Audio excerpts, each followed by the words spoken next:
People like to say, I fled to the mountains to vanish. That sounds poetic, but I didn't vanish. I moved with purpose. There's a real distinction between running away from something and deliberately walking towards something with your eyes open and your documents locked down tighter than a submarine door. In 2015, after I finally handed in my badge in the Army Corps and let my architectural license sit unused, I purchased a stretch of overlooked land in the Appalachian foothills of western North Carolina. At least that's what I'll call it here. When lessons get costly, names tend to change. 17 acres of untouched forest, a slanted ridgeline, dense pine growth, a rocky shoreline curving around a glacier-fed lake. So cold it felt like it could steal the breath from a grown man just by daring him to step close. No cell service, no streetlights, no neighbors leaning over plastic fences pretending they love nature while filing lawsuits over mailbox paint. And most importantly, no HOA. I verified that. Then I verified it again. Then I verified it the way a man does after spending decades designing flood systems for people who ignore warning signs. I personally surveyed the property lines, cross-checked county plats, pulled historical filings, and even hauled an old friend, real estate attorney, bitter and skeptical by trade, out into the woods to walk the boundaries with me. The deed was spotless. No covenants, no zoning traps, no special districts.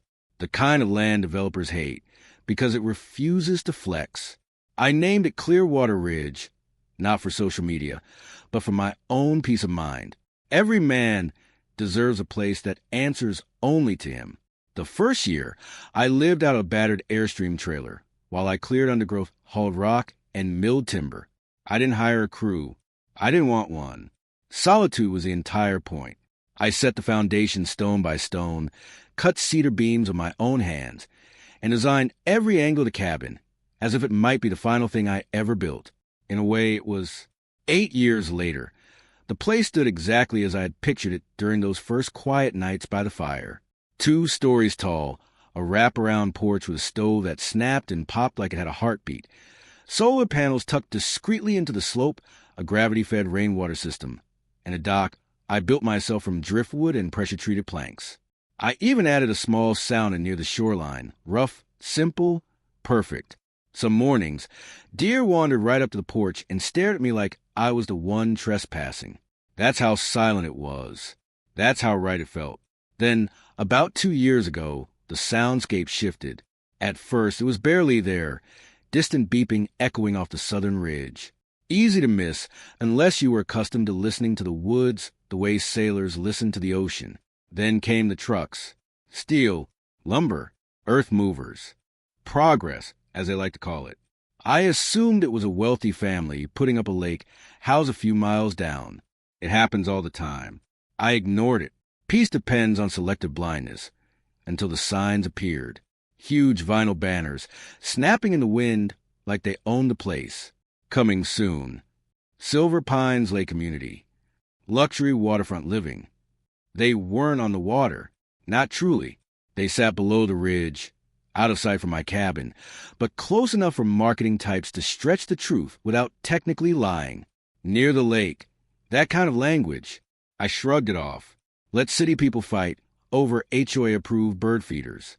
I had firewood to stack and beer to brew. Then one muddy morning, as winter started to loosen its grip, I found an envelope pinned to my front gate. Not nailed, pinned. Thick paper. Heavy stock. The sort of envelope designed to make you feel smaller before you even open it.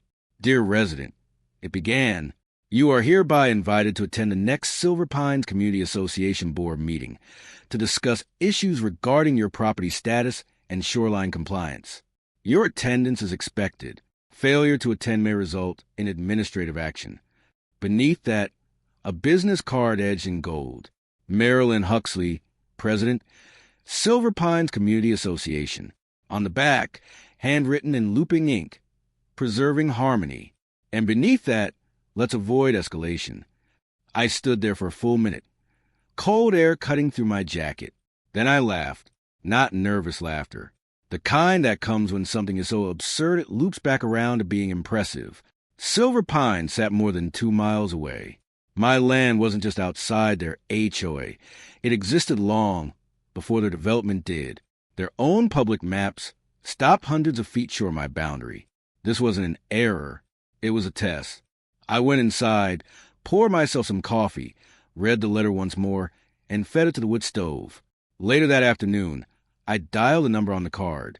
A woman answered. Polite, clipped, carrying that confidence people get when no one has ever truly told them no. This is Marilyn. Marilyn, I said, this is Jack Mercer. You left something on my gate. Oh, Mr. Mercer, she replied. Warmth suddenly turned all the way up. I'm so glad you called. The board has concerns about your shoreline structures. I'm not part of your HOA. Silence. Just long enough to be deliberate. Well, she said finally, that's actually under review. By who? Our zoning consultant believed there may have been an error in the original subdivision filings. That's when I knew this wasn't confusion. This was ambition wearing a cardigan. Try all you want, I said, keeping my voice steady. I have deeds, surveys, tax records. I'm not part of Silver Pines. Never was. Never will be. And if you or anyone from your board steps past my gate again, I'll treat it as trespassing. Another pause. There's no need to be aggressive, Mr. Mercer. We're just trying to resolve this peacefully. You should have stayed on your side of the ridge. I hung up. For a few days after that, everything went quiet. Too quiet. The woods felt like they were being observed. Once, an SUV idled near the forest entrance. Logo on the door. Engine humming. Then it pulled away. Technically legal. Psychologically loud. Then the next envelope arrived. This one came with letterhead. Notice of violation. Silver Pines Lakeside Construction Standards. They cited my sauna, my dock, something they called visual corridor interference.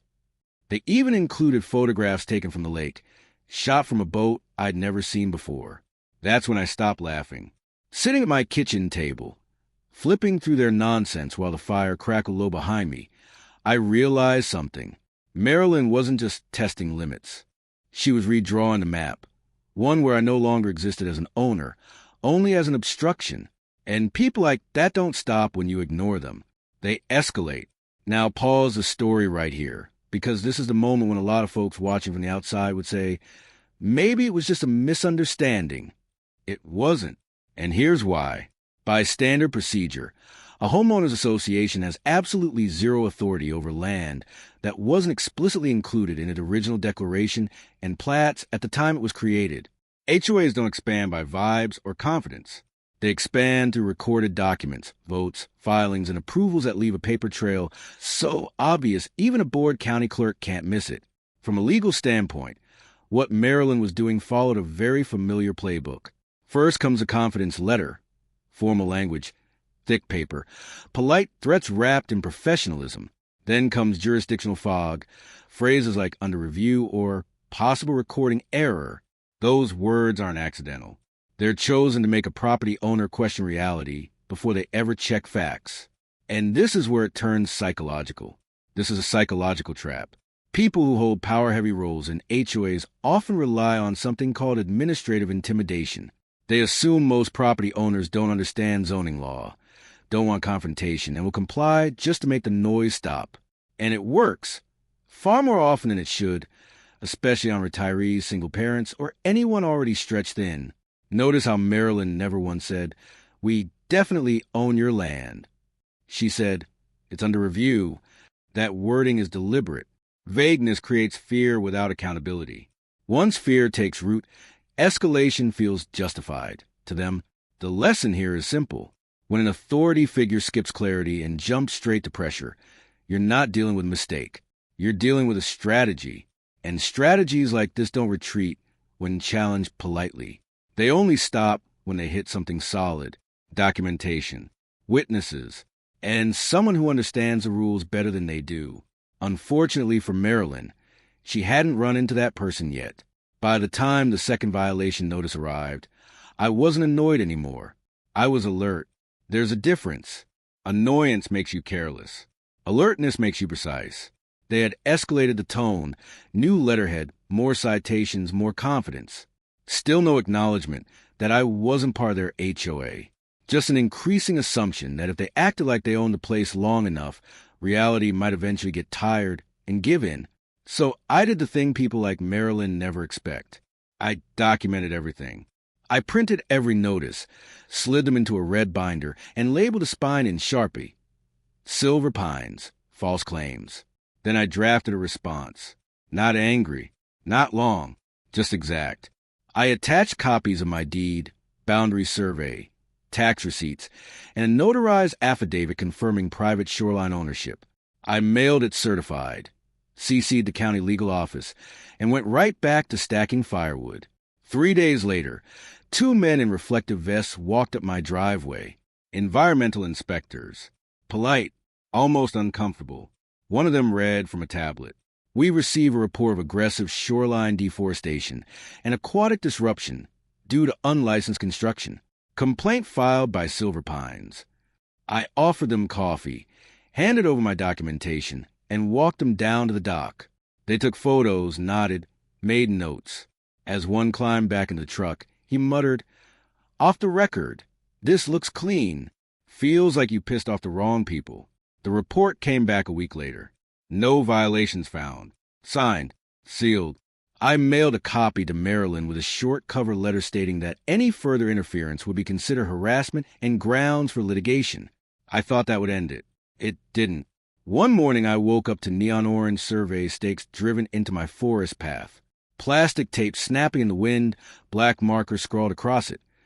Lot 42, Silver Pine Shore Expansion. Lot 42 didn't exist. Not on any legal map. But there it was, imaginary lines trying to overwrite real ones. That's when I called Nate. Old friend, licensed surveyor. Quiet guy, the type who trusts numbers more than people. We walked the boundary for half a day. GPS humming, flags snapping the breeze. When we finished, he looked at me and said, "They don't own a single inch of this." I asked him for a formal statement. He didn't hesitate. Then the letter arrived that changed everything. County seal embossed. Official enough to make your stomach drop before your brain catches up. It claimed my parcel had been reclassified into a special residential district under administrative action. Shared access. HOA oversight. Shoreline easements. It was good. Almost too good, but not good enough. I drove straight to the county office. The clerk took one look and frowned, then pulled up my file. Nothing. No action. No vote. No record. The zoning director confirmed it. Fabricated. Old templates. Fake signature. Clean forgery. When I got home, Silver Pines had already printed a glossy newsletter. Front page. Full-color rendering of a marina on my shoreline. My dock label Phase 1 infrastructure. A road cutting straight through my firewood stack, like it already belonged to them. That's when my lawyer stopped calling it HOA overreach. He called it land fraud. We filed for an emergency injunction, and while we waited, I installed more cameras, motion sensors, infrared. I stopped assuming they would follow rules they never respected, and that assumption proved correct. Just before dawn one morning, I heard it, the low, throaty growl of diesel engines.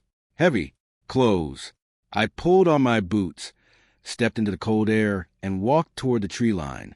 A bulldozer, 2 pickup trucks, men in safety vests clearing brush, my brush, through a section of fence that had been cut clean and stacked neatly, almost politely.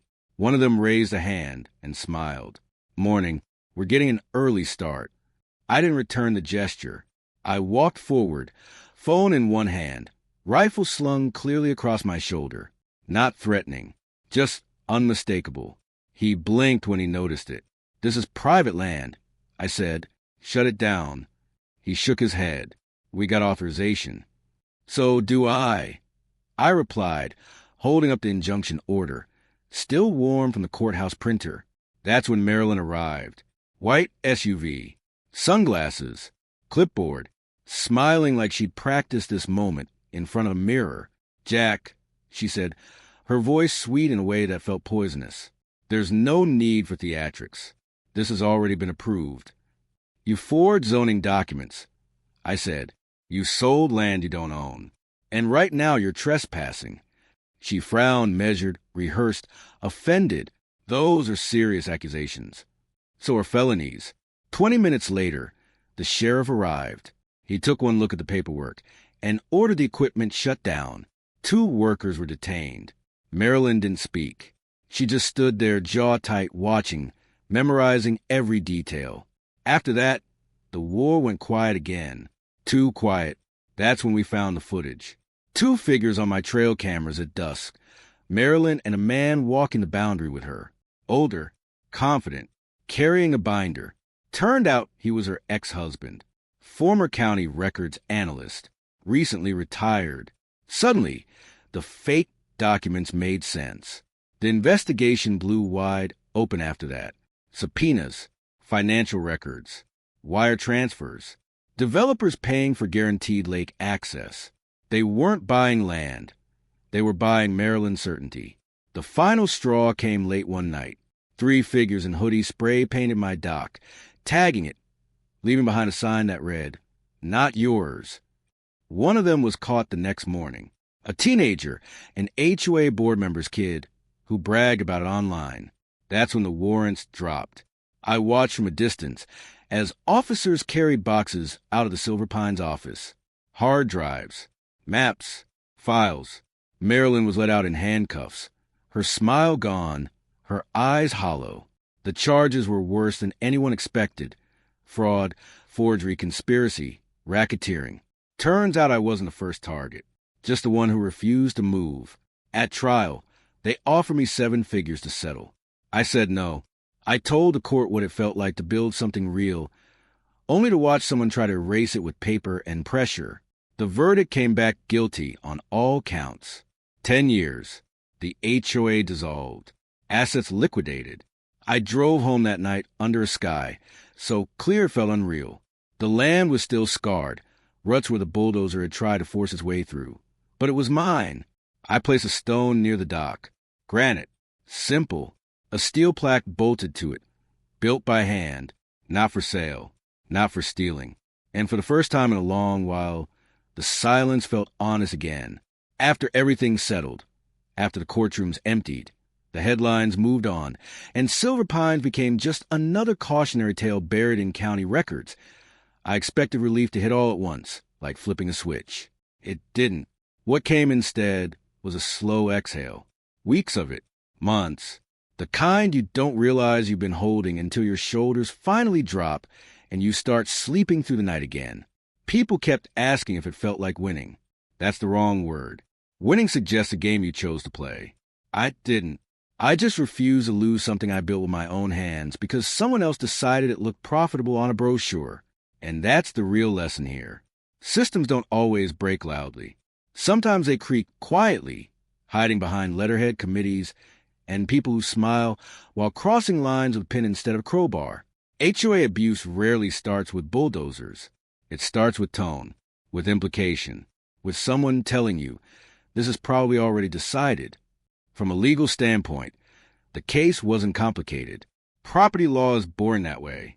Lines are lines. Deeds are deeds. Authority either exists on paper or it doesn't. But the human side, that's where things get messy. Because intimidation doesn't rely on legality. It relies on exhaustion. This is a psychological trap. Marilyn didn't need me to believe her paperwork was real. She just needed me to doubt myself long enough to stop fighting, to miss a deadline, to skip a hearing, to think, maybe it's not worth it. That's the pressure point these systems push on.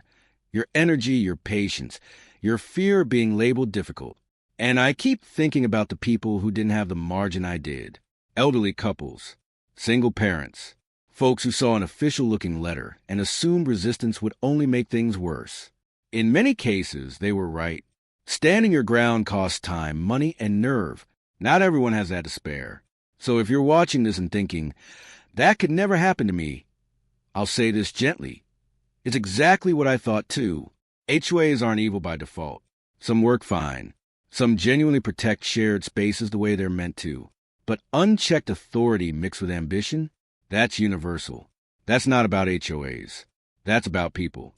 According to standard procedure, Any organization that gains power through compliance needs scrutiny the moment it starts demanding obedience through fear. When clarity gets replaced by urgency, when explanations turn into threats, that's your signal to slow everything down, not speed it up. Ask for documents. Ask for filings.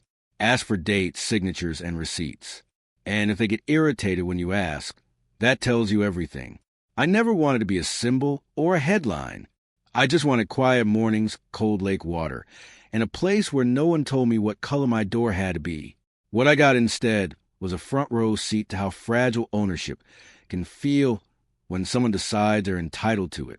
The strange thing is, after all of it, the land feels the same. The trees didn't care about court rulings. The lake didn't care about indictments. The dock still creaks the same way under my boots at sunset. What changed was me. I don't confuse silence with safety anymore. I don't assume authority equals legitimacy. And I don't underestimate how far someone will go once they convince themselves they're the hero of the story. So I'll leave you with this, not as a warning, but as an honest question. If someone showed up tomorrow with a polished smile, a thick envelope, and a claim on something you spent your life building, would you know exactly where to draw the line? Because that line exists whether you defend it or not. The only real question is whether you're standing on it when someone tries to erase it.